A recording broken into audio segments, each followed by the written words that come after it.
হাতি নিয়ে আসা হয়েছে আজকে সেই পূর্ব পাহাড়।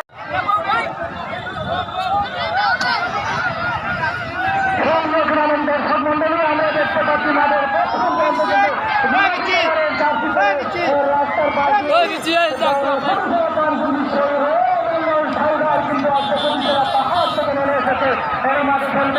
হাতির সাথে সেই সীমাবদ্ধ দেশের হাতি এবং বাজারে রাখতে হবে। আপনারা লক্ষ্য করছেন আমরা দেখতে পাচ্ছি সেই